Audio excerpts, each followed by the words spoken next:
ఎన్నికలకు సంబంధించి ఇప్పటికే రిజర్వేషన్లు ఖరారు చేసిన ఎన్నికల సంఘం త్వరలో నోటిఫికేషన్ రిలీజ్ చేసేందుకు సమయత్నమవుతోంది. గడువు పూర్తయిన 116 మున్సిపాలిటీలు, 7 కార్పొరేషన్లు, 2996 వార్డులు, డివిజన్లలో వీలైనంత త్వరగా ఎన్నికలు జరపాలని మేడారంలో జరిగిన కేబినెట్ సమావేశంలో రాష్ట్ర ప్రభుత్వం నిర్ణయం తీసుకుంది. తెలంగాణలో మున్సిపల్ ఎన్నికలకు సంబంధించి ఇప్పటికే రిజర్వేషన్లు ఖరారు చేసిన ఎన్నికల సంఘం త్వరలో నోటిఫికేషన్ రిలీజ్ చేసేందుకు సమయత్నమవుతోంది. గడువు పూర్తయిన 116 మున్సిపాలిటీలు, 7 కార్పొరేషన్లు, 2996 వార్డులు, డివిజన్లలో వీలైనంత త్వరగా ఎన్నికలు జరపాలని మేడారంలో జరిపిన కేబినెట్ సమావేశంలో రాష్ట్ర ప్రభుత్వం నిర్ణయం తీసుకుంది. మున్సిపల్ ఎన్నికల నిర్వహణపై రాష్ట్ర ప్రభుత్వం నుంచి ఇవాళ ఎస్ఈసికి అధికారికంగా క్లియరెన్స్ లేఖ అందనుంది.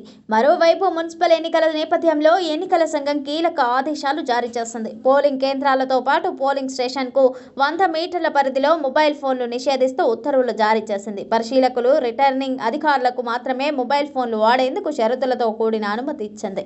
కౌంటింగ్ సిబ్బంది, అభ్యర్థులు, ఏజెంట్లకు మొబైల్ అనుమతి లేదని, ఎన్నికలు స్వేచ్ఛగా, న్యాయబద్ధంగా నిర్వహించేందుకు ఈ ఆదేశాలు జారీ చేసినట్టు రాష్ట్ర ఎన్నికల సంఘం తెలిపింది. మరోవైపు మున్సిపల్ ఎన్నికలకు క్యాడర్ను సిద్ధం చేసే పనిలో పడ్డాయి ప్రధాన పార్టీలు. సీఎం రేవంత్ రెడ్డి ఇప్పటికే జిల్లాల బాట మొదలుపెట్టగా మంత్రులు సైతం జిల్లాలను చుట్టేస్తున్నారు. లోక్సభ నియోజకవర్గాల వారీగా మంత్రులకు ఇప్పటికే సీఎం రేవంత్ బాధ్యతలు అప్పగించారు. ఒక్క పార్లమెంట్ బాధ్యత ఒక్కో మంత్రికి అప్పగించారు.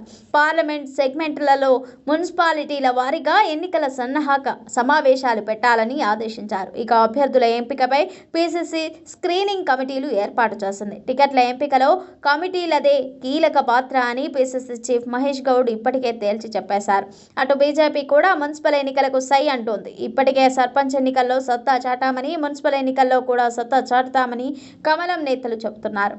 ఇక పంచాయతీ ఎన్నికల్లో సెకండ్ ప్లేస్లో నిలిచిన బీఆర్ఎస్ పార్టీ గుర్తులతో జరిగే మున్సిపల్ ఎన్నికల్లో జోరు చూపించాలని భావిస్తోంది.